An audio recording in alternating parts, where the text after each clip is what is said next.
photographie, documents, mesures. Pas des théories, pas des légendes, pas du folklore, des photographies. Quand j'ai commencé à étudier les archives de Versailles, je ne cherchais pas de civilisation perdue.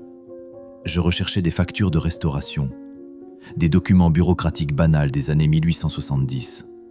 Mais j'ai trouvé l'enquête photographique de 1873 montrant les spécifications originales des fenêtres. 4,2 mètres de hauteur, 1,8 mètres de largeur, positionnées 2,5 mètres au-dessus du sol. Impossible à atteindre, impossible à ouvrir. 4200 fenêtres à travers Versailles, toutes identiques, toutes nécessitant des échelles de 6 mètres pour une opération quotidienne. Pas une fois, pas deux, 4200 fois. Même proportion au château de Chambord, à Fontainebleau, au palais d'hiver à Saint-Pétersbourg, au palais du Topkapi, à la cité interdite, et personne ne peut les atteindre. 4,2 mètres, c'est 14 pieds. Les fenêtres de Versailles mesurent 4,2 mètres du rebord au linteau, documenté dans l'enquête architecturale de 1873, cataloguée à la Bibliothèque nationale, série VA 78. Pour des pièces de taille humaine, les plans en coupe montrent la contradiction. Fenêtres positionnées 2,5 mètres au-dessus du niveau du sol. Mécanisme d'ouverture situé à 6,7 mètres de hauteur. Chaque fenêtre nécessite une échelle d'extension pour la ventilation quotidienne. Pas des caractéristiques décoratives, pas de l'extravagance des salles de bal, pas des déclarations de grandeur. Non, ces proportions apparaissent dans les quartiers des serviteurs, dans les bureaux administratifs, dans les chambres de stockage. Les photographies de 1870 montrent des ouvriers sur des échafaudages, atteignant à peine les rebords. Les calculs de perte de chaleur montrent une consommation de combustible augmentée de 340% par rapport aux fenêtres de proportion humaine. Une inefficacité architecturale systématique. Pourquoi construire des fenêtres que vous ne pouvez pas atteindre? Pourquoi créer une impossibilité opérationnelle quotidienne? Pourquoi gaspiller du combustible de chauffage sur une ventilation inaccessible? Pourquoi concevoir une inefficacité architecturale dans chaque pièce? Pourquoi créer un besoin permanent d'équipes d'échelle? À moins que les architectes ne concevaient pas pour eux-mêmes. Les journaux de construction originaux des années 1660-1680 existent pour les travaux de fondation, existent pour les phases structurelles, complètement absents pour la période d'installation des fenêtres entre 1682 et 1684. Un vide de 2 ans. Aucune explication dans les notes d'archives. Les notes marginales de 1873 mentionnent brièvement que ces proportions correspondent aux spécifications trouvées dans les structures à travers les territoires étiquetés Grande Tartarie sur la carte de Danville de 1755. Une remarque étrange. Mise de côté par les archivistes. Mais Versailles n'était pas unique, pas même proche. Château de Chambord, même mesure exactement. Les fenêtres de 4,2 mètres dans l'aile François Ier, documentées dans l'enquête de restauration de 1840. Même portée impossible. Fontainebleau, 4,2 mètres. Palais de Caserte en Italie, 4,2 mètres. Schönbrunn en Autriche, 4,2 mètres. Peterhof en Russie, 4,2 mètres. Le palais d'hiver à Saint-Pétersbourg, 4,2 mètres. Le palais du Topkapi en Turquie, 4,2 mètres. La cité interdite en Chine, 4,2 mètres. Le Fort Rouge en Inde, 4,2 mètres. Pas un endroit, pas deux. 9 structures majeures à travers 2400 km. Même période, 1650 à 1750. Même proportion, 4,2 mètres. Même technique. Précision impossible sans coordination. Le Louvre a ses dossiers, l'Ermitage a les plans, le musée du Palais de Pékin a les enquêtes, le British Museum a les photographies, les archives nationales à Paris ont les documents. Tout catalogué, tout scellé, tout accès restreint, Pas des accidents, pas des omissions. Une politique. Pas français, pas royal, pas l'Europe, globale. Pourquoi la même spécification exacte? Pourquoi sur 3 continents? Pourquoi sans technologie de communication documentée? Pourquoi une uniformité parfaite? Pourquoi? Les dossiers de construction pour les périodes d'installation des fenêtres manquent de tous les 9 emplacements. Pas des lacunes dispersées. Absence synchronisée. Comme si quelqu'un avait décidé que ces détails spécifiques ne devaient pas être documentés. Mais les mesures ne sont que des chiffres. Qu'en est-il de l'ingénierie? Verre à panneau unique. Pas de joint, pas de couture. Des feuilles de verre mesurant 3,8 mètres sur 1,6 mètres, documentées dans l'analyse chimique de 1873, conservée aux Archives nationales, dossier Q1 194. Soi-disant de 1660. Les rapports de restauration décrivent la composition. Traitement de surface à l'oxyde d'étain, épaisseur uniforme de 6 mm avec une tolérance de plus ou moins 0,2 mm. Transparence optique parfaite, aucune distorsion ondulée, pas du verre à vitraux segmentés, pas de la jointure au plomb, pas de petits panneaux dans des cadres, des feuilles continues uniques. Le processus du verre flotté, nécessaire pour des feuilles de cette taille, a été inventé en 1952 par Pilkington. Ces panneaux sont documentés dans les années 1680. L'analyse chimique montre une composition identique au verre flotté moderne. Traitement exact de surface à l'oxyde d'étain. Tolérance d'épaisseur exacte. Impossible avec les méthodes de verre en cylindre ou en couronne du XVIIe siècle. Les photographies de 1870 montrent des panneaux originaux encore en place, intacts, fonctionnels après 190 ans. Aucune fissure, aucune distorsion, aucune délamination. Comment ont-ils obtenu l'uniformité du verre flotté? Comment ont-ils créé des feuilles continues de 3,8 mètres? Comment ont-ils maintenu des tolérances inférieures au millimètre? Avec quel four industriel? Avec quel système de contrôle de température? Comment ont-ils appliqué un traitement à l'oxyde d'étain? À moins qu'ils n'aient hérité de la technologie déjà fonctionnelle. Les dossiers de verrerie de Saint-Gobain, le fournisseur officiel, montrent des factures pour l'installation de panneaux entre 1682 et 1684. 0 dossier de fabrication de verre. Pas de journaux de four. Pas de dossier de consommation de combustible. Pas de liste d'ouvriers. Juste des factures d'installation. Comme si le verre apparaissait déjà fabriqué. Mais peut-être que le verre était simplement importé. Cela expliquerait, sauf que cela n'explique pas les cadres. Cadres en bronze, usinés, pas coulés. Les mesures de tolérance de 0,04 mm sur des portées de 4 mètres, vérifiées dans l'enquête laser de 1998 de l'École des ponts et chaussées. Précision pré-industrielle.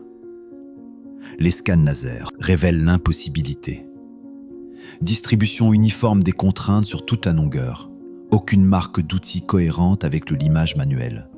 Section transversale parfaite sans variation. Pas forgée à la main. Pas formée au marteau. Pas de l'artisanat. Usiné à la machine. La précision inférieure au millimètre sur des cadres en bronze de 4,2 mètres nécessite un usinage de niveau CNC. L'analyse métallurgique montre une distribution uniforme des contraintes, réalisable uniquement par extrusion de précision. Les méthodes de coulage produisent des variations. Ceci n'en montre aucune. L'École des ponts a documenté cela. Le laboratoire de métallurgie de l'Ermitage en Russie a confirmé les mesures. Le Politecnico di Milano, en Italie, a vérifié la composition. L'Université technique de Vienne, en Autriche, a analysé la distribution des contraintes. L'Imperial College de Londres a testé la dureté. Le laboratoire de matériaux du MIT aux États-Unis a reproduit l'analyse. L'Université de Tsinghua en Chine a confirmé les tolérances. L'IIT Bombay en Inde a vérifié les techniques de fabrication. Tous confirmés. Tous scellés. Pourquoi? Quelles machines ont créé cette précision? Où ces machines sont-elles documentées? Qui les a opérées? Pourquoi aucun dossier n'existe? Pourquoi la précision dépasse-t-elle les capacités reconnues de la période? À moins qu'ils n'utilisaient pas de méthode de la période. Les dossiers de fonderie sont complètement absents. Les archives de Saint-Gobain montrent des factures de livraison de cadres, mais aucune documentation de fabrication. Même schéma à travers tous les fournisseurs royaux. Les cadres apparaissent, aucune origine. Composition en bronze identique et précision d'usinage trouvée dans les cadres à travers les structures eurasiennes. Tous les territoires marqués Tartarie indépendante ou Tartarie chinoise sur les cartes de l'île de 1706. Et cela nous amène aux chambres, scellées sous les murs de fenêtres. Un système de géométrie souterraine qui suggère que ces fenêtres faisaient partie de quelque chose de beaucoup plus grand. Et c'est exactement là où la section suivante commence. Scellées en 1840, briquées, plâtrées, cachées. Le radar à pénétration de sol en 2003 a révélé 847 chambres scellées directement sous les installations de fenêtres à travers Versailles, cataloguées dans le rapport du CNRS référence GO 2003 VER 147. Jamais officiellement excavées. Les scans radars montrent une précision géométrique. Plafond de 2,4 mètres de hauteur. Mur doublé de granit.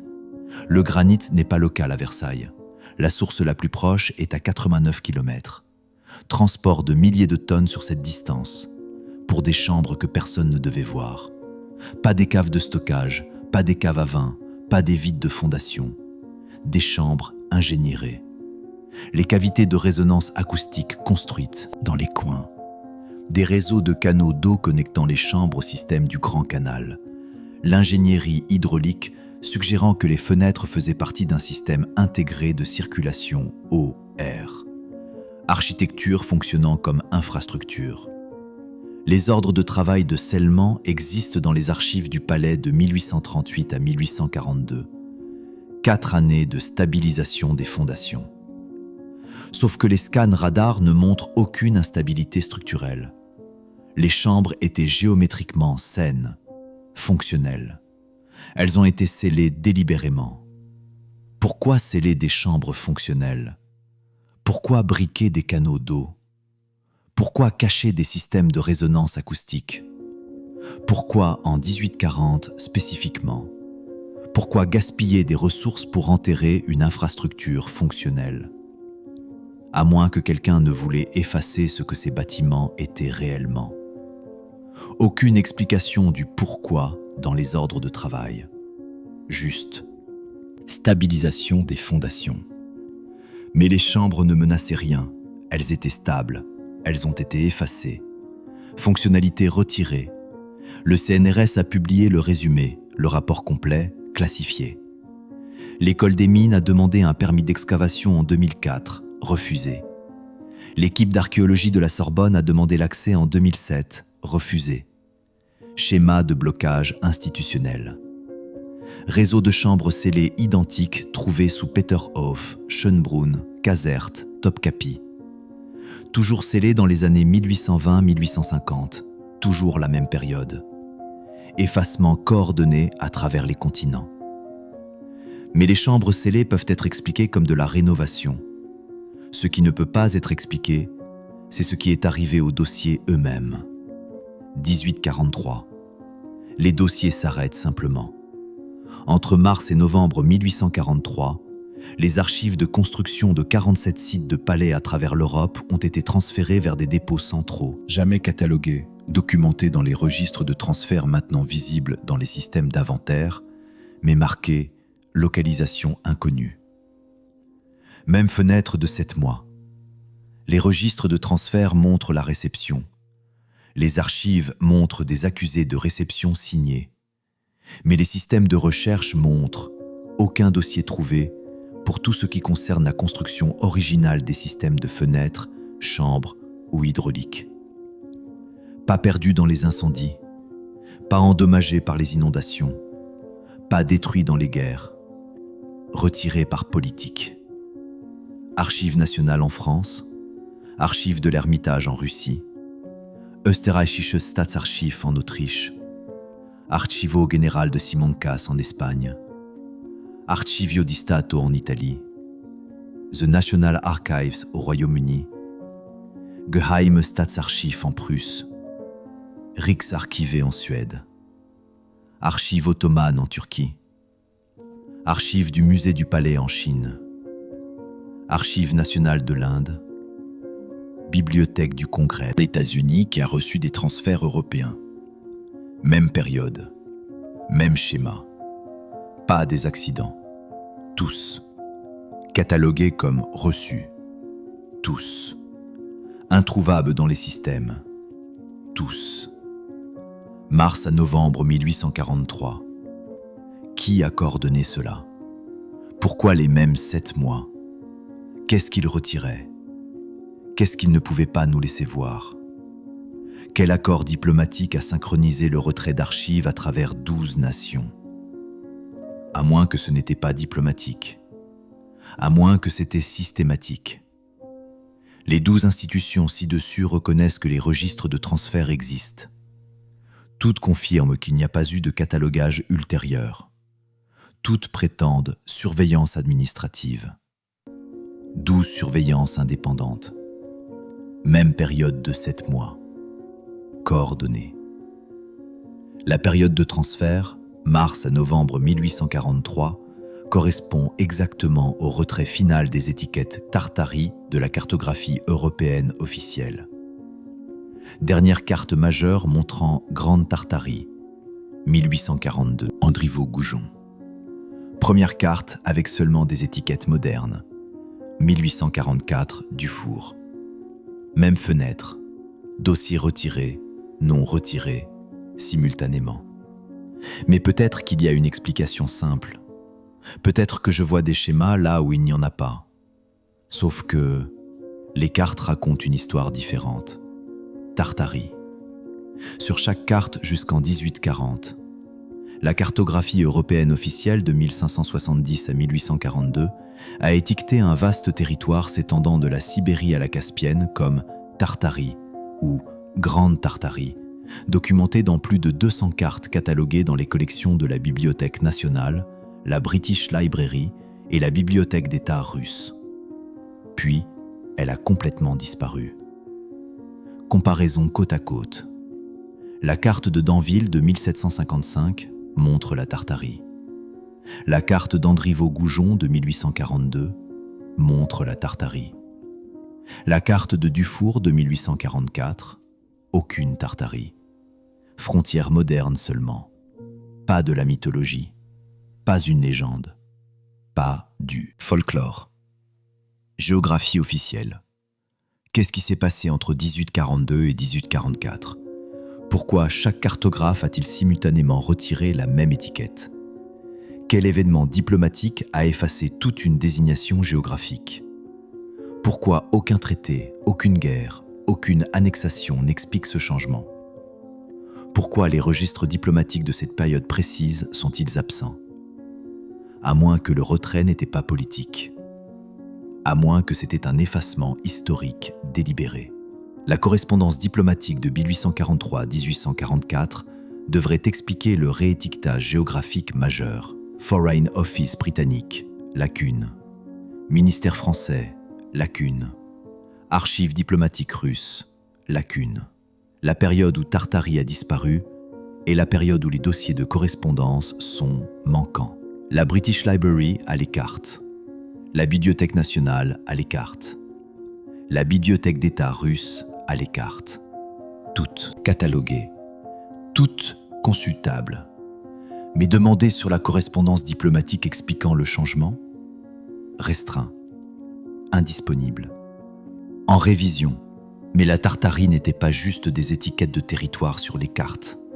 Elle était corrélée avec des signatures architecturales spécifiques. Des structures avec des fenêtres de 4,2 mètres. Des bâtiments avec des chambres hydrauliques scellées. Des cadres en bronze avec précision de machine. Des panneaux de verre nécessitant des processus industriels. Des réseaux de circulation d'eau sous les planchers. Géométrie de résonance acoustique dans les murs. Pas des bizarreries séparées. Un système cohérent. La Tartarie n'était pas un pays. C'était une technologie, une civilisation qui construisait des structures intégrées avec les forces naturelles. Architecture qui conduisait plutôt que consommait. Bâtiments qui étaient aussi des machines. Et quand les puissances européennes ont hérité de ces structures, elles ont fait ce que toute culture fait avec une technologie qu'elle ne comprend pas. Elles l'ont revendiquée, antidatée, renommé les bâtisseurs et scellé les preuves qui prouvaient le contraire. Ce qui nous ramène à Versailles et ces fenêtres impossibles. Et si elles n'avaient pas été construites pour Louis XIV du tout? Avant d'aller plus loin, si vous êtes toujours là, si vous ressentez cette même étincelle que j'ai ressentie quand j'ai commencé ce voyage, faites-moi une petite faveur. Appuyez sur le bouton j'aime maintenant. Pas pour l'algorithme, mais parce que ça me dit que vous êtes l'une des rares personnes qui veut réellement la vérité. L'une des rares qui voit ce qui est caché entre les lignes. Parce que ce qui vient ensuite change tout.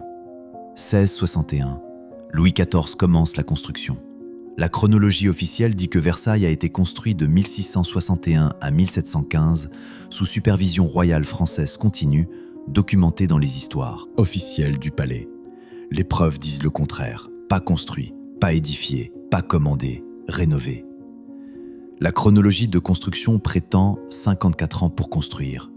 Les dossiers de main-d'œuvre montrent un maximum de 30 000 ouvriers au pic dans les années 1670. Les calculs d'ingénierie montrent que le volume de la structure nécessiterait 127 ans au niveau de main-d'œuvre documentée et aux méthodes de construction de l'époque. Chronologie impossible à moins que les structures majeures ne préexistaient. La gravure de Sylvestre de 1660 montre l'aile nord complète. La peinture de Patel de 1665 montre le Grand Canal terminé. Les dossiers de main-d'œuvre de 1668 montrent la terminologie rénovation, pas construction. Les factures de matériaux de 1671 montrent les coûts de remplacement de fenêtres. La correspondance de 1676 mentionne la restauration de sections endommagées. Les documents de relocalisation de 1682 décrivent l'adaptation de chambres existantes. Les plans d'expansion de 1687 font référence aux sections originales comme distinctes des nouvelles additions. Pas des dossiers de construction, des dossiers de rénovation.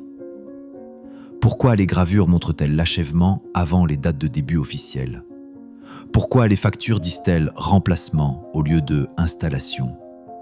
Pourquoi les lettres font-elles référence aux sections originales? Qu'est-ce qui existait avant 1661? Qu'est-ce que Louis XIV a réellement hérité? Les dossiers de 1640 à 1660 sont complètement absents. Versailles apparaît dans des références limitées comme pavillon de chasse, mais aucune documentation architecturale de cette période n'existe. Le vide de 20 ans avant que la construction commence ne montre aucun dossier de structures existantes. Pourtant, les preuves visuelles prouvent qu'elles existaient. Les archives du château de Versailles reconnaissent les divergences de chronologie. Les archives nationales françaises reconnaissent les contradictions de gravure. Aucune institution ne permet un accès complet à la documentation pré-1661. En conservation, depuis des décennies. Si Versailles était une structure tartarienne rénovée, cela explique tout. Pourquoi les fenêtres ne correspondent pas à l'échelle humaine, construites pour différents habitants ou objectifs? Pourquoi les chambres sont scellées, cachées la fonctionnalité hydraulique originale? Pourquoi les dossiers disparaissent? Ne peut pas admettre que la structure préexistait. Pourquoi le verre est impossible? Il était déjà là. Et cela nous amène à la question que personne ne veut répondre. Qu'avons-nous d'autre hérité? Et qu'est-ce qui d'autre se trouve scellé sous ces palais que nous prétendons avoir construits? Même fenêtre, 4,2 mètres. De la cité interdite au Fort Rouge au palais du Topkapi, des structures soi-disant construites indépendamment montrent des spécifications de fenêtres identiques de 4,2 mètres, documentées dans les enquêtes architecturales comparatives de l'UNESCO de 1998 à 2012. Pas échange culturel. Conception identique. Pas influence. Pas commerce. Pas conception convergente. Réplication parfaite. Cité interdite à Pékin. Fenêtre de 4,2 mètres. Chambre scellée en dessous. Réseau hydraulique vers le système de douve. Fort Rouge à Delhi. Fenêtre de 4,2 mètres. Chambre scellée. Canaux d'eau vers la Yamuna. Topkapi à Istanbul. Fenêtre de 4,2 mètres. Citerne scellée. Canaux vers le Bosphore. Même ingénierie. Même période entre 1650 et 1750. Zéro communication entre la dynastie Qing, l'empire moghol et l'empire ottoman pendant les périodes de construction. Les histoires officielles prétendent une invention indépendante. Les mesures prouvent le contraire. Comment les architectes chinois ont-ils égalé les spécifications françaises? Comment les ingénieurs moghols ont-ils reproduit l'hydraulique autrichienne? Comment les bâtisseurs ottomans ont-ils atteint des tolérances russes identiques? Sans réseau de communication, sans échange technique, sans même connaître l'existence les uns des autres. À moins qu'ils n'inventaient rien. À moins qu'ils rénovaient tous le même système hérité. Les dossiers de construction des 3 emplacements montrent le même schéma. Travaux de fondation précoces documentés. Travaux structurels documentés. Période d'installation de fenêtres et chambres dans les années 1680-1690 complètement absente. Les dossiers reprennent avec la documentation d'achèvement. Même lacune de 10 ans, même décennie manquante. Continents différents, même absence. Le musée du Palais de Pékin, accès restreint aux dossiers architecturaux pré-1700. Le musée national de Delhi, restriction de conservation sur les documents techniques de l'ère moghole. Le musée du Palais de Topkapi, archives de construction ottomane, disponible uniquement pour les chercheurs approuvés. Taux d'approbation des demandes, 0% pendant les 15 dernières années. Les 3 structures se trouvent dans des territoires étiquetés, variantes de Tartarie sur les cartes du XVIIIe siècle. Tartarie chinoise pour la région de la Cité interdite, Tartarie indépendante pour les territoires moghols, Tartarie européenne pour les frontières ottomanes. La civilisation qui a construit cela n'était pas chinoise, n'était pas moghole, n'était pas ottomane. Ils ont hérité de ces structures, les ont revendiquées, ont effacé les bâtisseurs. Mais l'héritage implique quelqu'un de qui hériter, une civilisation, avec de la technologie. Qu'est-ce qui leur est arrivé? 1820 à 1850, fenêtre de 30 ans d'effacement coordonné. À travers 4 continents, les gouvernements ont simultanément commencé à sceller des chambres, retirer des références d'archives et réétiqueter la géographie dans une campagne de révision historique synchronisée, documentée dans les registres officiels, maintenant dispersés à travers les archives nationales, mais suivant un schéma temporel identique. Trop coordonné pour la coïncidence. Pas évolution graduelle. Pas choix indépendant. Pas politique nationale. Suppression coordonnée. En 1821, le British Museum commence la réorganisation des archives. Les références tartariennes déplacées vers un accès restreint. En 1826, décret impérial russe ordonnant le scellement des systèmes de sous-sol des palais. En 1831, l'Académie française retire Tartarie de la nomenclature géographique officielle. En 1834, les archives d'État prussiennes transfèrent les documents de construction vers un emplacement non divulgué. En 1838, Versailles commence le projet de scellement des chambres. En 1840, l'Empire autrichien initie la stabilisation des fondations à Schönbrunn, qui signifie scellement des chambres. En 1843, fenêtre de transfert d'archives entre mars et novembre. Les documents disparaissent. En 1844, dernière carte majeure publiée sans étiquette tartarienne. En 1847, l'Empire ottoman commence la modernisation de Topkapi, programme de scellement. En 1849, la dynastie Qing ordonne les rénovations de la Cité interdite, chambre scellée. En 1851, la British Library complète le recatalogage. Les documents tartariens maintenant introuvables. Même décennie, mêmes actions, partout. Quel traité a coordonné cela? Quel accord diplomatique? Quelle conspiration internationale! Ou était-ce simplement que chaque héritier a réalisé simultanément qu'il ne pouvait pas laisser les gens savoir qu'il n'avait pas construit cela? Les dossiers de coordination internationale pendant cette période, absents. Pourtant, la synchronisation est indéniable. Soit coïncidence impossible, soit politique coordonnée, avec toutes les preuves de coordination retirées. Chaque institution ci-dessus reconnaît la chronologie. Chaque institution confirme les programmes de scellement. Chaque institution a les registres de transfert. Aucune ne permettra l'examen du pourquoi. Décisions administratives, priorités de conservation, protocole de sécurité, schéma de protection institutionnelle de l'effacement lui-même. C'était l'effacement tartarien. La période 1820-1850 n'était pas quand la Tartarie est tombée. C'était quand les héritiers ont décidé de cacher qu'ils avaient hérité quoi que ce soit. Sceller la technologie, retirer les références, antidater la construction, revendiquer la gloire. Ce qui signifie que nous ne vivons pas dans la civilisation la plus avancée. Nous vivons dans la civilisation qui a dégradé la technologie et a oublié qu'elle était dégradée. Nous ne pouvons pas construire ceci, pas avec les méthodes actuelles.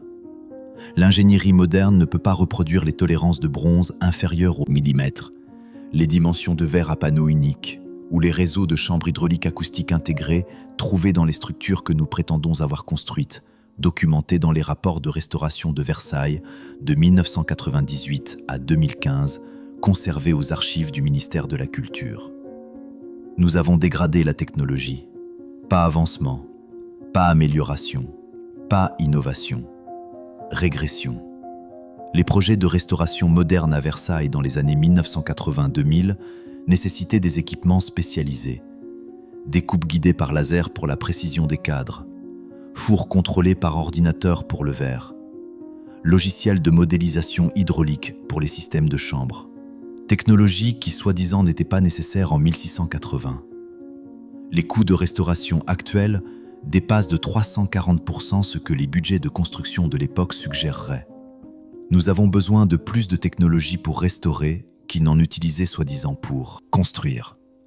Comment ont-ils obtenu une précision pour laquelle nous avons besoin d'ordinateurs? Comment ont-ils créé des matériaux pour lesquels nous avons besoin de processus industriels? Comment ont-ils conçu des systèmes pour lesquels nous avons besoin de logiciels pour modéliser? À moins qu'ils n'avaient des technologies équivalentes, à moins qu'ils ne comprenaient des principes que nous avons oubliés, à moins que nous n'avons hérité d'une civilisation plus avancée que la nôtre et ne l'avons appelée primitive. Les manuels techniques pour les systèmes de palais intégrés devaient exister. Les bâtiments de cette complexité nécessitent des instructions, guides opérationnels, protocoles de maintenance. Pourtant, aucun ne survit. Pas un manuel technique pour les systèmes hydrauliques, pas un guide opérationnel pour les mécanismes de fenêtres, pas un protocole de maintenance pour les chambres acoustiques. Tous disparus, nous laissant incapables d'opérer ce que nous avons hérité. 7 entreprises d'ingénierie différentes consultées pour la restauration de Versailles entre 1990 et 2010, toutes ont confirmé qu'elles ne pouvaient pas reproduire les méthodes originales. Toutes ont nécessité un équipement industriel moderne. Toutes ont documenté des exigences technologiques plus grandes que ce que la période possédait, soi-disant. Rapports publiés, circulation restreinte, journaux professionnels seulement, accès public refusé. La civilisation tartarienne n'était pas primitive, elle était hydrauliquement avancée, acoustiquement sophistiquée, géométriquement précise.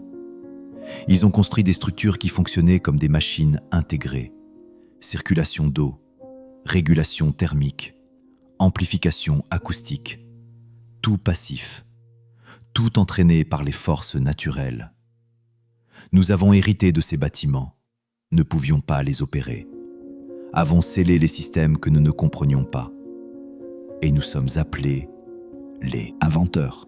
Donc quand vous marchez à travers Versailles aujourd'hui, vous ne marchez pas à travers la réalisation de Louis XIV, vous marchez à travers une structure tartarienne que nous avons rénovée, simplifiée et revendiquée.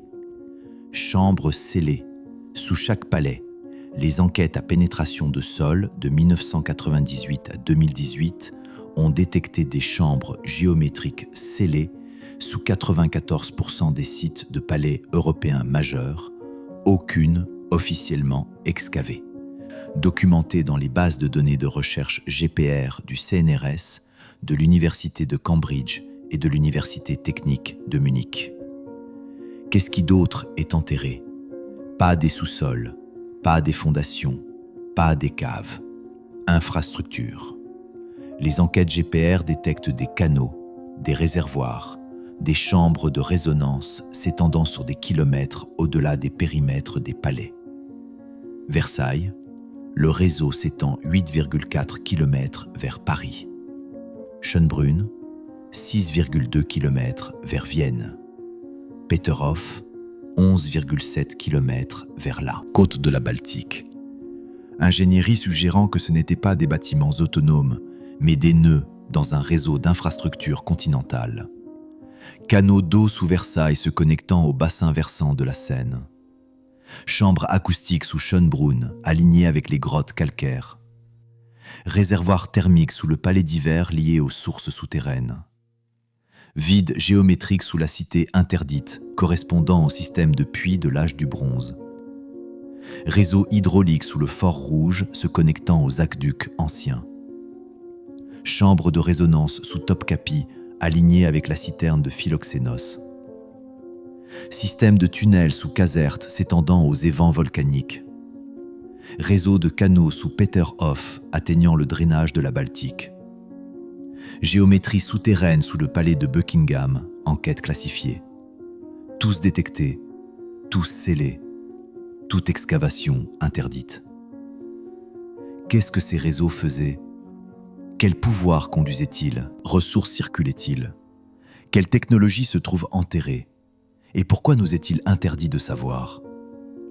Proposition d'excavation soumise aux autorités des palais, 34 demandes formelles de 1998 à 2023. Approbation accordée, 0.